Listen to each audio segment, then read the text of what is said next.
The shuttle descended through Valaris 3's violet atmosphere like a shard of silver glass. Below, the surface shimmered with sprawling cities suspended over oceans of pale light. The Aurelian Academy of Galactic Excellence orbited just above the cloud line, a massive ringed structure, gleaming and alive with movement. Thousands of alien cadets, each born of worlds older and grander than Earth, called it home. Evelyn Drake stood at the viewport, expression unreadable. Her reflection stared back, dark eyes, sharp jaw, and the faintest scar at her temple. Around her, alien students whispered in hushed tones, their bioluminescent markings pulsing with unease. Deathworlder, one murmured in the musical language of the Valerians. They actually sent one here, Evelyn heard it. She didn't react. Humans had always made others uncomfortable. Too unpredictable, too quiet, too resilient for comfort. She adjusted her uniform collar, the black insignia of the Interstellar Exchange Corps catching the soft cabin light. The shuttle docked with a hiss, and the doors opened to the Academy's grand concourse. The air inside was sterilized, cool, and faintly metallic. Walls of crystal alloy reflected her image in endless repetition. The alien crowd parted instinctively as she stepped onto the platform. It wasn't hostility, not yet, just instinctive avoidance. A Valerian attendant approached, skin a deep blue, eyes glowing faintly white. "Cadet Drake," he said with polite stiffness, "welcome to Aurelion. You will find the atmosphere quite different from your world. Please refrain from unnecessary conflict." Her lips curved faintly. "I'm not here for conflict." "Of course," he replied, unconvinced. She was assigned a small habitation pod on the eastern ring, a room barely larger than a cryo capsule, but immaculately precise. From its viewport, she could see the curve of the planet below and the black vastness beyond. Earth was invisible from here, a forgotten dot across the void. Evelyn unpacked methodically. No photos, no trinkets, no sentimental clutter. Only a single silver data chip marked Project Perseverance. She placed it on the desk, straightened her uniform, and left for orientation. The orientation chamber was an amphitheater of glass and light. Hundreds of cadets filled the seats, whispering across dozens of languages. Holographic symbols floated mid-air, displaying the Academy's motto, "Through order, enlightenment." A tall instructor floated above the podium, robes rippling under gravity control. His translucent skull revealed the faint pulse of a luminous brain. "I am Instructor Varoth," he announced. "Here, intellect is law. Emotion is weakness. Sentiment is disorder. You will learn perfection, or you will leave." The crowd responded with ritualistic hand gestures of respect. Evelyn did not move. Varoth's gaze flicked toward her. One human form amid the ocean of alien elegance. "Ah," he said, voice deepening. "Our new arrival from Earth. Step forward." Every gaze followed her as she descended the steps. "Tell us," Varoth continued, "what does your world teach of intellect?" Evelyn's voice was calm, almost conversational. "It teaches us that intellect without empathy creates monsters." "We've met a few." A quiet murmur spread through the crowd, some amused, some offended. Varoth's lips tightened. "We will see," he said, "if that primitive wisdom holds here." His eyes flared briefly, the telltale shimmer of a telepathic probe. It brushed against Evelyn's mind, seeking entry. Then abruptly it stopped. The lights flickered. Varoth's composure faltered. He blinked, stepping back slightly as if he had stared into a void. Her tone did not change. "Did you find what you were looking for, Instructor?" He said nothing for several seconds, then turned away. "Take your seat." Later that cycle, Evelyn entered the xenopsychology lab, a vast room lined with crystalline pods. Here, telepaths trained in shared cognition, empathy projection, and psychological modeling. Most species here communicated through thought as easily as breath. Humanity's opaque mind was a puzzle they couldn't solve and didn't trust. Kareth Veltorin was waiting. Tall, graceful, and radiant, his presence commanded attention. His crest markings glowed faintly silver, the mark of an elite division cadet. His voice carried confidence shaped by privilege. "So, he said, approaching her with a faint smile. "The human." "That's me," she said evenly. He circled her slowly, studying her posture, tone, and micro-expressions as if she were a specimen. "I hear your species are unpredictable, violent, unreadable to the mind." Evelyn didn't look at him. "That bothers you," he smiled wider. "It intrigues me. A mind that cannot be read is a danger to civilization." "And to control," she replied softly. The instructor overseeing the lab, an insectoid being with 4 shimmering eyes, announced, "Today's exercise, mutual empathy trial. Pairs will establish open mental synchrony. The goal, sustained connection for 30 seconds. Kareth raised a hand immediately. "I'll pair with the human." A murmur rippled through the class. The instructor hesitated, then nodded. "Approved." They sat opposite each other, neural amplifiers connecting to their temples. The light dimmed to deep blue. "Begin," the instructor ordered. Kareth's telepathic signal reached for her consciousness. Confident, searching, elegant. For a moment he sensed the surface. Calm thoughts, steady breathing, composure. Then he reached deeper and fell. No texture. No walls, no emotion. Just infinite black. The kind of void that swallows sound. "What?" His pulse spiked. He pushed harder. The void stared back. A presence, vast, quiet, aware, observed him from within. In that stillness, a single image appeared. A human standing amid a burning city, looking skyward as ash fell like snow. "Not afraid, not broken, just alive." Kareth's breath hitched. He tore the link free, gasping. The lights flickered back to normal. The instructor frowned. "Duration 12 seconds. Cadet Veltorin?" He didn't answer. Evelyn disconnected calmly, unruffled. "It's all right," she said. He saw what he needed to see. Kareth turned to her, eyes wide. "What are you?" Her gaze met his. "A human." The class went silent. Even the instructor hesitated before moving on. Kareth tried to laugh, but the sound faltered. Brittle, hollow. Something had looked back at him, and he didn't understand it. That night, Evelyn returned to her dorm. Outside, the stars turned slowly around the station's artificial horizon. She sat by the window, watching the faint blue curve of Valaris below. The whispers of alien students still echoed faintly through the hallways, fear wrapped in curiosity. On her desk, the data chip pulsed faintly, displaying an archived message. "Project Perseverance, Human Cognitive Resilience Studies." She played the clip. A scientist's voice filled the air. "We've confirmed it. Human neural patterns resist foreign telepathic frequencies. Adaptation through trauma evolution. In short, survival through chaos." Evelyn closed the file, whispering to herself, "They'll learn that soon enough." The next morning, she walked through the central corridor, passing rows of alien cadets. Conversation stopped as she approached. Even Kareth, waiting near the simulation chamber, avoided her eyes for the first time. She didn't smirk. She didn't speak. Silence followed her like a shadow. The Deathworld girl had arrived, and the galaxy's finest minds were already afraid of what they couldn't read. The Academy's rumor networks carried information faster than any data feed. By morning, every corridor whispered the same story. The Deathworld girl broke a telepath. It wasn't true, not exactly. Kareth Veltorin hadn't broken. He'd simply seen something he couldn't explain. But perception was everything here, and perception had turned against him. Evelyn noticed the shift immediately. Where there had been arrogance, now there was silence and watchful eyes.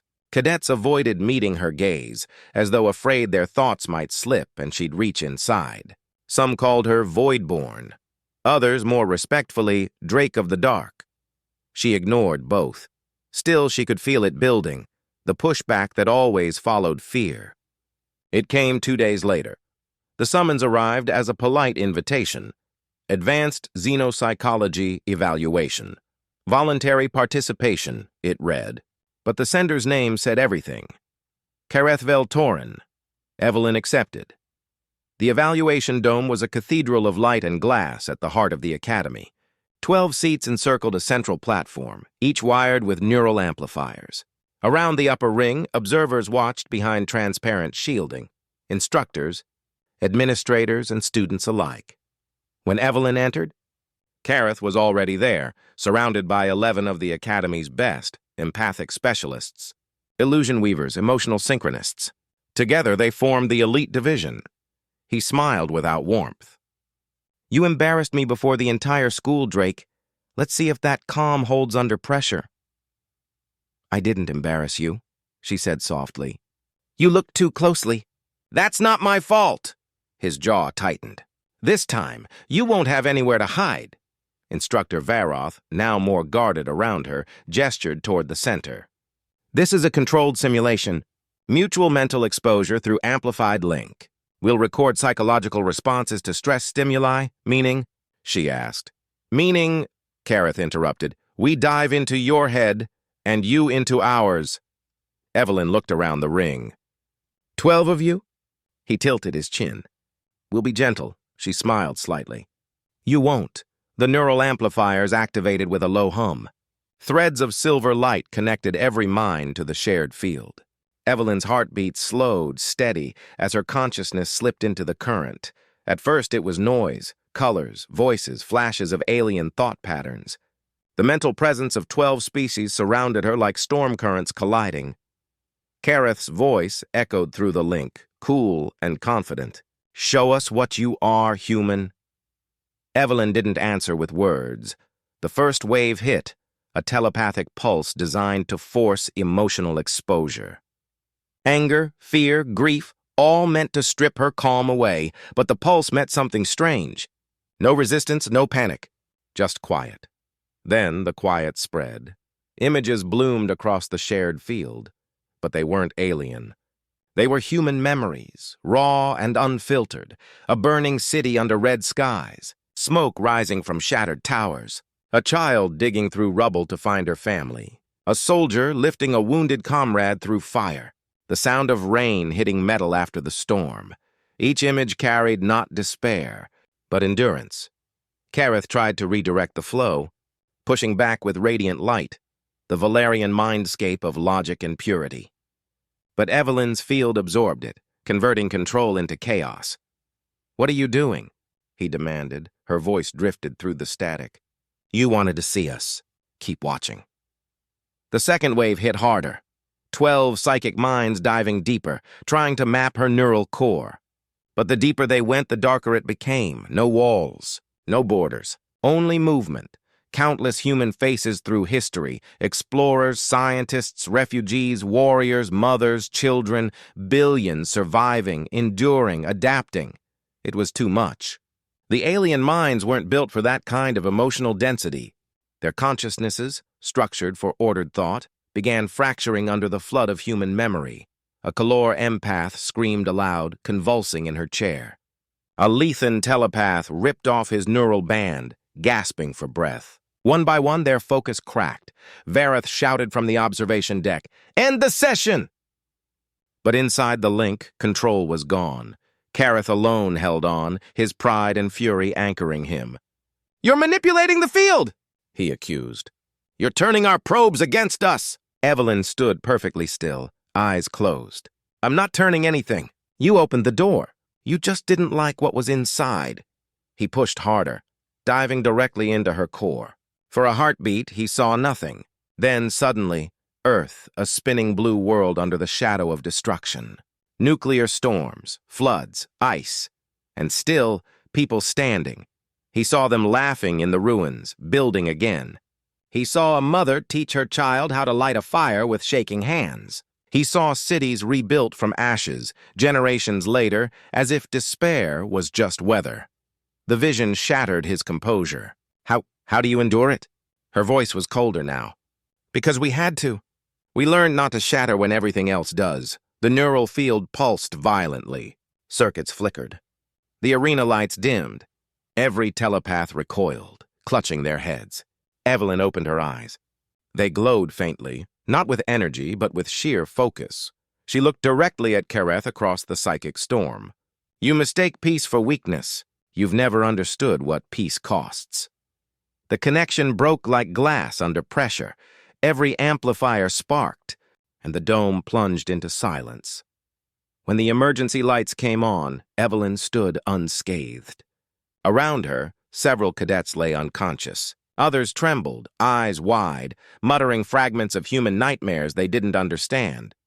Varoth stared at her from behind the safety glass, his voice low. "Terminate the session. Seal the report." Kareth sat slumped in his chair, drenched in sweat, his mind reeling from what he'd witnessed. Evelyn disconnected calmly, removing the neural band. "You wanted honesty," she said quietly. "That was us. The real version. Not the one in your data files." He tried to speak, but only managed a rasp. "You're monsters," she tilted her head. "Maybe, but we're the kind that survive monsters like you." She left the dome as alarms echoed faintly behind her. Outside, the corridors were lined with watchers. No one spoke. As she passed, even the most arrogant cadets stepped aside, their bioluminescent markings dimming instinctively. Whispers followed her again, but this time they weren't mocking. "Did you see the link feedback?" one asked. "They said she projected entire planetary histories. Telepaths fainted." "I didn't know that was possible." She ignored them. Fear wasn't her goal, understanding was. But fear always came first. Back in her room, Evelyn sat at her desk. Her reflection in the glass window looked calm, but her fingers trembled slightly. The mental battle had cost her focus. Though she'd never show it, the data chip still glowed faintly. She played the archived recording again. Humanity's neurological plasticity is unparalleled. Trauma becomes adaptation. Pain becomes endurance. They evolve through suffering. And they remember. She closed it with a quiet sigh. Through the comm system, an automated message pinged. "Psychological integrity evaluation. Cadet Kareth Veltorin. Indefinite suspension." She stared at the stars below and whispered, "That's one lesson learned." Then she leaned back, eyes closing, letting the hum of the station fade into the background. For the first time, even the galaxy's brightest minds had seen the truth. Humanity wasn't a species to be pitied or contained. They were the storm that learned to smile. The Academy hadn't recovered. For the first time in its history, silence had replaced pride. 12 of its brightest students were confined to neural recovery chambers, their minds echoing fragments of human memory. The administration had sealed the reports, but rumors spread anyway. Stories of how a single human cadet had broken the unbreakable. Evelyn Drake felt the tension like a second gravity. Every corridor she walked became a test of courage for those who crossed her path. No one dared speak openly, but their eyes always followed, fear wrapped in curiosity.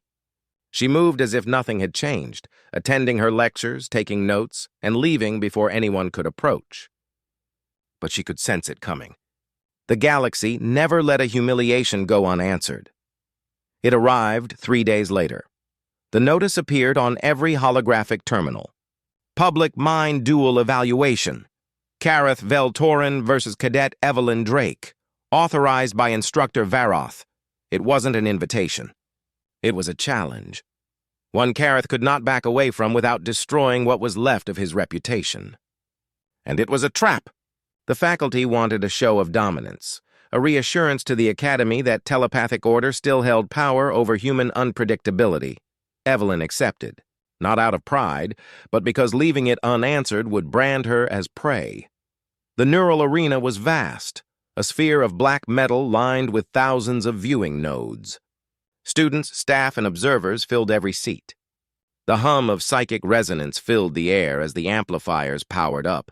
Evelyn stepped into the center, the floor pulsing faintly beneath her boots. Across from her, Kareth waited. He looked sharper now, thinner, eyes cold, the scars of psychic strain still visible under his skin. His mind had been fractured and reassembled, less stable but more dangerous. "You should have stayed in your cage, human," he said. "This time I'll end it cleanly." She tilted her head slightly. "You said that before." Varoth's voice echoed through the chamber. "The duel begins on synchronization. No physical harm permitted. Psychological collapse equals defeat." The amplifiers flared white. Instantly, the arena vanished. They stood within a shared psychic construct, a world built from Kareth's mind. It was perfect. Geometric skies of radiant silver, towers of light spiraling upward, every line and color precise. No chaos, no sound, no flaws. He turned to her, his confidence restored inside his own domain. "Welcome to order. Here your kind's chaos cannot reach." Evelyn looked around. "Beautiful. Empty but beautiful," he smirked. "Let's see how long you last inside purity." He raised his hand, and energy rippled through the world. Waves of psychic force struck her consciousness, each crafted to disorient and overwhelm. To the audience outside, it looked like two still figures surrounded by shifting light, but inside, it was a war of minds. Evelyn didn't fight back at first. She walked through his illusions, her boots leaving faint ripples on the glass-like ground. He sent another wave, sharper this time, a spear of psychic intrusion meant to pierce her thoughts. Instead of resistance, he found reflection. His own attack bent back toward him, twisted by her field into something new. The ground cracked. The perfect towers distorted, their reflections bending like heat waves. "What are you doing?" he hissed. "I'm not doing anything," she said quietly. "Your perfection is collapsing on contact with reality." He lunged mentally, trying to override her control. The landscape shifted violently, from pristine order to a battlefield of raw emotion. He saw flashes again, war fields under black skies, rain hitting scorched steel, the glow of human eyes behind helmets. Every emotion he'd learned to suppress hit him like a storm: grief, fear, love, defiance. "Stop it!" he shouted, clutching his head. Evelyn stood at the center of the storm, calm as a statue. "You built your strength by excluding pain. We built ours by surviving it." The world cracked again, but this time the cracks glowed, images bleeding through the fractures. The sterile light dissolved into chaos and color, cities rebuilt after destruction, children laughing in ruined streets, people holding hands in the dark. He staggered. "You're corrupting the link!" "No," she said. "You're seeing humanity." Kareth screamed and pushed harder. The world flashed white, and now they were both falling through her memories. He saw Earth not as numbers or data, but through her eyes, the taste of smoke, the hum of machines in orbit, the cry of a child lost during an evacuation, the cold resolve of soldiers who refused to surrender even when no one was left to save. She turned toward him, her voice steady within the chaos. "This is what you call madness." "We call it life." He fell to his knees, gasping. "You can't win. I am the stronger mind." She stepped closer. "You think strength means control. It doesn't. It means knowing when to let go." The final image unfolded, a human hand reaching out through darkness, not to crush, but to lift. It burned into his perception, too bright to bear. The psychic storm imploded. The arena's lights snapped back on. Evelyn stood where she had started, breathing evenly. Across from her, Kareth collapsed, eyes vacant, neural bands sparking. Medical drones rushed forward, scanning for brainwave activity. He was alive, but broken again, his mind unable to reconcile what it had seen. The crowd remained frozen. Not one dared speak. Varoth's voice trembled slightly when he broke the silence. "The duel is concluded. Human cadet Evelyn Drake, victorious." Evelyn removed her neural interface and placed it gently on the console. "You should document this properly," she said, "because next time others will come, and they'll be less patient than I am." No one answered. She turned and walked out, the sound of her footsteps echoing across the silent chamber. That night, the Academy's observation tower was empty except for her. Beyond the glass, Valaris glowed blue beneath the station's orbit. Her reflection overlapped the stars, a small human silhouette staring out at an empire that now truly saw her kind for what they were. Varoth's voice came from behind. He had entered quietly. "You've changed the balance," he said. Evelyn didn't turn. "It was always unbalanced. I just tilted it back." "You realize what this means," he said carefully. "The Union will never look at humans the same way." "They shouldn't," she replied. Varoth studied her for a long moment. "Your restraint is admirable. Most species, after what you've endured, would seek revenge. She smiled faintly. Revenge wastes energy. Survival builds power. Varath nodded slowly, half in respect, half in fear. Perhaps the galaxy should pray you remain the minority. Perhaps, she said. He left without another word. Evelyn turned back toward the stars. Her eyes reflected the glow of distant worlds, worlds that had once seen humanity as fragile. Under her breath, she whispered, "They tried to break me. Instead, they learned what we're made of." The station's lights dimmed around her as the orbital dawn rose over Valaris. The human girl stood alone, her silhouette framed in the golden edge of sunrise. In the quiet, it was clear to anyone watching that the universe had shifted. Not with war, not with conquest, but with one unshakable truth. Humanity's mind could not be broken.